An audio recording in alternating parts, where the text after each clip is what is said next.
अस्सलाम वालेकुम दोस्तों, ਤੁਸੀਂ ਵੇਖ ਰਹੇ ਹੋ ਲਤੀਫ ਸਿੰਘ ਟੀਵੀ ਤੇ ਮੈਂ ਤੁਹਾਡਾ ਮੇਜ਼ਬਾਨ ਮੁਹੰਮਦ ਲਤੀਫ ਖਰਲ।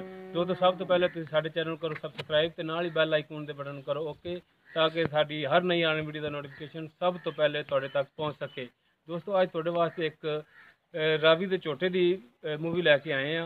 ਉਮੀਦ ਕਰਾਂਗੇ ਕਿ ਤੁਹਾਨੂੰ ਇਹ ਵੀਡੀਓ ਪਸੰਦ ਆਵੇਗੀ। ਕੈਮਰਾਮੈਨ ਸਾਹਿਬ ਨੂੰ ਰਿਕੁਐਸਟ ਕਰਾਂਗੇ ਕਿ ਉਹ ਝੋਟੇ ਦੀ ਵੀਡੀਓ ਵਿਖਾਉਣ ਤੋਂ।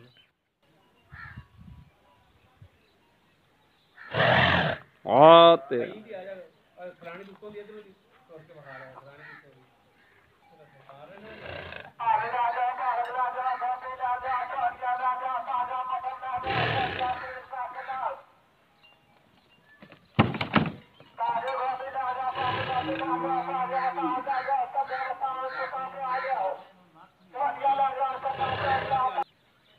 हाँ दोस्तों, तुसी छोटे दी वीडियो देखी जी ਤੇ ਉਮੀਦ ਕਰਾਂਗੇ ਤੁਹਾਨੂੰ ਪਸੰਦ ਆਵੇਗੀ। ਆਪਾਂ ਹੁਣ ਇਸ ਤੋਂ ਬਾਅਦ ਕਰਦੇ ਹਾਂ ਮਾਲਕ ਨਾਲ ਗੱਲ ਕਿ ਕਿਹੜੀ ਨਸਲ ਦਾ ਤੇ ਕਿੰਨੇ ਤੱਕ ਪਰਚੇਜ਼ ਕਰਨਾ ਹੈ ਜੀ। ਅਸਲਾਮ ਵਾਲੇਕੁਮ ਜੀ।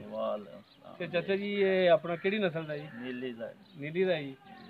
ਅਗਰ ਕੋਈ ਦੋਸਤ ਭਰਾ ਇਹਨੂੰ ਖਰੀਦਣਾ ਚਾਹਵੇ ਤੇ ਕਿੰਨੇ ਤੱਕ ਸੇਲ ਕਰੋਗੇ ਤੁਸੀਂ? ਤਕਰੀਬਨ 4 ਲੱਖ ਦਾ। 4 ਲੱਖ ਰੁਪਏ ਦਾ। ਕੋਈ ਕਮੀ ਪੇਸ਼ੀ ਕਰ ਲਾਂਗੇ।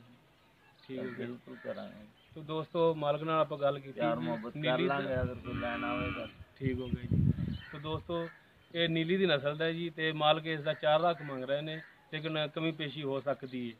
दोस्तों सब तो पहले साडे चैनल करो सबसक्राइब ते नाल ही बैल आइकन दे बटन करो ओके, ताकि साडी हर नई आने वीडियो दा नोटिफिकेशन तुहानूं सब तो पहले पहुंच सके। दोस्तों डिस्क्रिप्शन दे विच भी साडा नंबर लग्या हुंदा है, लेकिन बोल के भी तुहानूं नंबर दस दिंदे आ। WhatsApp दा नंबर भी इहो होवेगा 0321 57 29 251। तुसीं इस नंबर ते वॉइस भी कर सकदे हो। दोस्तों इंतजार रहेगा तुहाडे लाइक्स एंड कमेंट्स दा। तो इस दे नाल ही मुहम्मद लतीफ खरल नूं दिओ इजाजत। मिलने अगली वीडियो ते। अल्लाह हाफिज़।